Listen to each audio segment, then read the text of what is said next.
திமுக கட்சியில அண்ணாமலை அவர்கள் கொளுத்தி போட்டது, அடுத்து உதயநிதி அவன் கிடையாது நான் தான் அப்படின்னு தற்போது திமுகவுக்கு எதிராக கனிமொழி அவங்க திரும்ப ஆரம்பிச்சிருக்காங்க. இதன் காரணமா ஸ்டாலின் அவருடைய குடும்பத்துக்கு ரொம்ப பெரிய ஷாக் தரும் செயலையும் தற்போது கனிமொழி அவங்க செஞ்சுக்கிட்டு வரதா தகவல் வெளியாயிருக்கு. அதாவது திமுக கட்சிக்கு உள்ள கனிமொழி அவங்க வந்ததுல இருந்து இப்ப வரைக்கும் தொடர்ந்து டெல்லி அரசியல்ல தான் அவங்க செயல்பட்டுக்கிட்டு இருக்காங்களே தவிர தமிழக அரசியலுக்கு உள்ள கனிமொழி அவங்களால வரவே முடியல.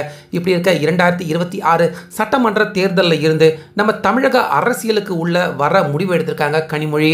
ஸோ இந்த சூழ்நிலையில தான் துரைமுருகன் அவர்கிட்ட இருந்து கனிம வளத்துறையை வாங்கினது மட்டும் இல்லாம இப்ப அடுத்தபடியா பொதுச் செயலாளர் பதவியையும் துரைமுருகன் அவர்கிட்ட இருந்து வாங்கி அதை தன்னுடைய மகனான உதயநிதி ஸ்டாலின் அவர்கிட்ட பொதுச் செயலாளர் பதவியை ஸ்டாலின் அவர்கள் கொடுக்க முடிவு எடுத்ததா கூறப்படுது. இந்த இடத்துல தான் அண்ணாமலை அவர்கள் அவர் கொளுத்தி போட்ட அந்த நெருப்பு திமுகவுக்கு உள்ளே பற்றி எரிய ஆரம்பிச்சிருக்கு. அதாவது சமீபத்தில் ஒரு மேடையில் பேசின அண்ணாமலை அவர்கள் திமுகவுக்கு உள்ள கனிமொழி அவங்கள விட உதயநிதி சின்ன பையன் தான், இப்படி இருக்க உதயநிதி அவனுக்கே முக்கியமான பொறுப்புகள் திமுகவில் கொடுத்துக்கிட்டு இருந்தா கனிமொழி அவங்க என்ன செய்யறது அப்படிங்கிற மாதிரி மறைமுகமா சூசகமா அண்ணாமலை அவர் ஒரு தகவல் ஒன்று வெளியிட்டிருந்தாரு. இது கண்டிப்பா கனிமொழி அவங்களுடைய காதுக்கு நிச்சயமாக போயிருக்கும். அந்த இடத்துல இருந்துதான் கனிமொழி அவங்களுக்கு மிகப்பெரிய கோபமே வர ஆரம்பிச்சிருக்கு. அதாவது திமுகவை பொறுத்த வரைக்கும் உதயநிதி ஸ்டாலின் அவரை விட கனிமொழி அவங்க கலைஞர் அவருடைய மகள் மட்டும் கிடையாது, உதயநிதி அவரை விட ரொம்பவே சீனியராக இருக்கிறவங்க தான் கனிமொழி.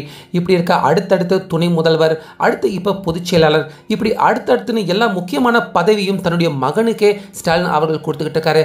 தன்னை ஒரு தங்கச்சி, உண்மையான தங்கச்சி மாதிரி அவர் பார்க்காம தன்னை அரசியல ஓரம் கட்டுற மாதிரியான செயல தான் ஸ்டாலின் அவர்கள் தொடர்ந்து ஈடுபட்டுக்கிட்டு இருக்காங்க அப்படின்னு தற்போது கனிமொழி ஸ்டாலின் அவர்களுடைய குடும்பத்துக்கு எதிராகவே திரும்ப ஆரம்பிச்சிருக்காங்க அப்படின்னு சொல்லப்படுது. ஸோ இந்த சூழ்நிலையில் துரைமுருகன் அவர்கிட்ட இருந்து வாங்க போற அந்த பொதுச் செயலாளர் பதவி ஸ்டாலின் உதயநிதி ஸ்டாலின் அவர்கிட்ட கொடுக்கக்கூடாது, தனக்கு தான் திமுகவின் பொதுச் செயலாளர் பதவி தரணும் அப்படின்னு தற்போது ஸ்டாலின் அவருக்கு எதிராக கனிமொழி அவங்க போர்க்கொடியை உயர்த்த துவங்கியிருக்காங்க. இதுக்கு கனிமொழி அவங்களுடைய தாயார் ராஜாத்தி அம்மாள் அவங்களும் தன்னுடைய மகளுக்கு தான் பொதுச் செயலாளர் பதவி தரணும், உதயநிதி அவன் ரொம்ப சின்ன பையன், அவனுக்கு துணை முதல்வர் பதவியே அதிகம், கூடுதலாக அவனுக்கு பொதுச் செயலாளர் பதவி தரக்கூடாது, தன்னுடைய மகளுக்கு தான் தரணும் அப்படின்னு கனிமொழி தாயார் ராஜாத்தி அம்மாள் அவங்களும் ரொம்பவே இந்த விஷயத்துல விருப்பமா இருக்காங்க. அதே போல தன்னுடைய மகள் இதுக்கு முன்னாடி தயாநிதி அழகிரி அவங்க எப்படி தமிழக தென் மண்டலத்தை ஃபுல்லா அவங்க கண்ட்ரோல் பண்ணாங்களோ அதே போல கனிமொழி தூத்துக்குடி உட்பட தென் மண்டலம் ஃபுல்லா அவங்க கண்ட்ரோல் பண்ணணும்.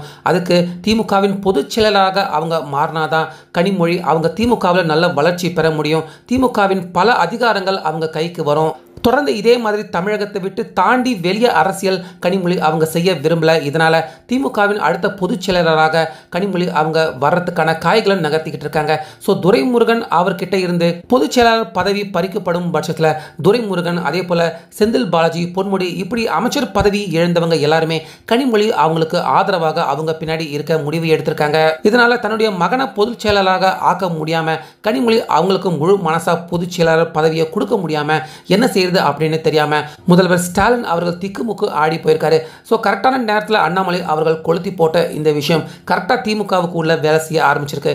இதன் காரணமா உதயநிதியா நானா அப்படிங்கிற ஒரு மிகப்பெரிய பிரச்சனை சண்டே திமுகவுக்கு உள்ள நடந்துகிட்டு இருக்கு. இதனால 2026 சட்டமன்ற தேர்தலுக்குள்ள திமுகவுக்கு உள்ள மிகப்பெரிய பிரச்சனைகள் வெடிக்கிறதுக்கான வாய்ப்புகள் இருக்குது அப்படிங்கிற மாதிரி அரசியல் விமர்சகர்கள் சொல்றாங்க.